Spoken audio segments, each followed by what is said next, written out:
Scent के सीसी हमर धुरंधर भैया चुरा के अब मारो तरन छक छक छक तो भैया रोड़ा का कहे। जी भैया प्रणाम। का हो धुरंधर भैया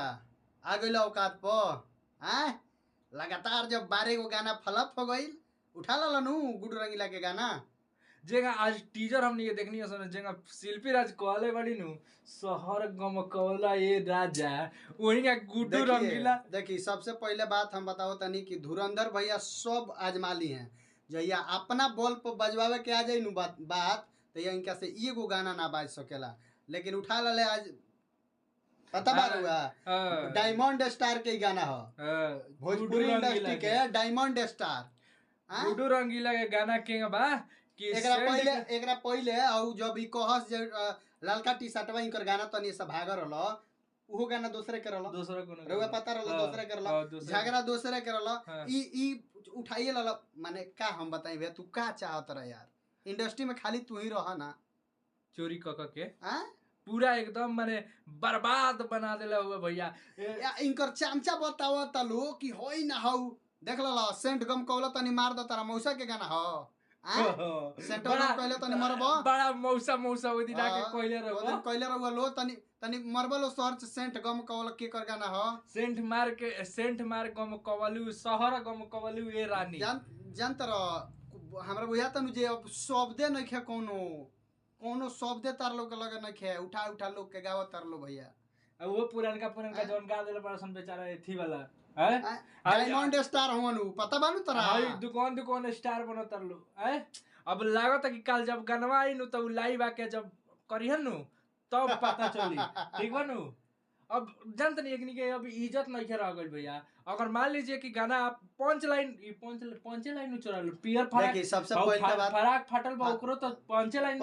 देखिए टी-शर्ट जोन रहती बा ओकरो पंच लाइन उठैले आ ई खूंटा से फाटल पवन सिंह वाला इहो सेमे रहल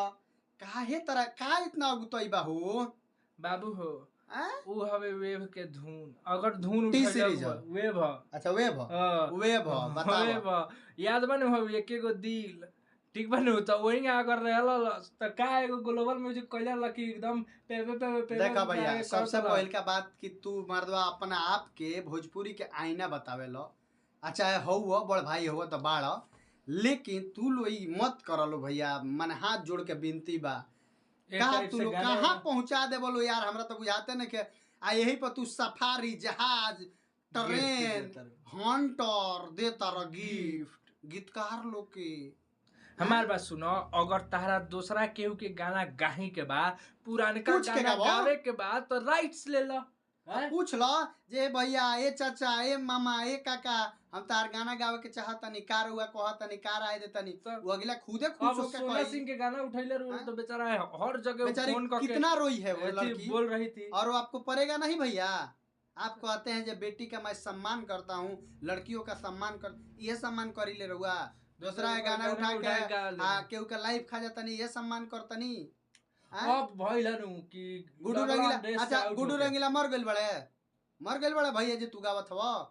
लोग गावेला जे चलो भैया भिखारी ठाकुर नहीं खोन तो उनकर गाना गाएम तो ऊपर उठ के रही उनकर माने जवन गाना बजाना रहे मर गइल बड़े गुडू रंगीला हमरा तो बुझाता जे गावे के होई तो तारा ले निमने बरा गई हैं हां बात सही बात ये बरा बोले तू देखते हो के भैया आवाज वही बा खाटी खानी जंग रहे आ गुडू रंगीला नाम मेन रीजन भैया लागत नु कि मार्केट से हो गइल पड़न आउट इनकरा हो गइल बा बेचैनी जब तक विवाद ना होई तब तक ले मजा ना आई इनकरा ठीक बनू जब तक ले विवाद ना होई तब तक ले चली हन ना। अब यही से ही गाना उठा के अब मान लीजिए गुड्डू रंगीला का गाना उठा लिए सीसी से हम वो बड़ा सुनिए न महाराज तो हमरा लागल कि सीसी के सेंट हम सुनते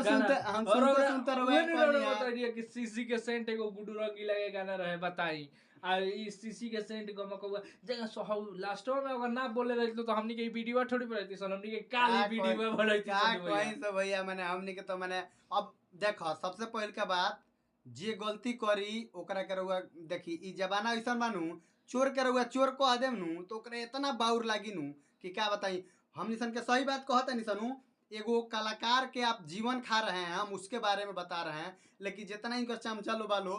रहुआ देख ले सब काल एकदम बवाल मचैया सन हाँ? उल्टा सीधा बोलिए सन लेकिन क्या तो उहे पढ़ रही देखिए सबसे पहले का बात कि आप जिस समय छोटे थे, अगर बड़े लोग चाहे होते तो आप नहीं आते इंडस्ट्री में। इस बात को आप ख्याल क्यों नहीं रखते हैं? हैं? आप बड़े ना हो होई। गए हैं तो कुछ भी कर दीजिएगा। ना हवे लहुओ सब लीलो मछरी त- खा जीबो। लीलो तरह ये टेंगड़ा लीलबो नु फंस जाई गर्दन में, प्राण त्यागे के पड़ जाई। उहे हाल ध्यान रहे भैया। उहे हाल होखे वाला बा ठीक बा काहे से कि जौना हिसाब से भोजपुरी एबार चलत नु दूसरा के उहे गाना उठाए गावल आ एके आदमी कुछ स्टार वालो नु अरे उहे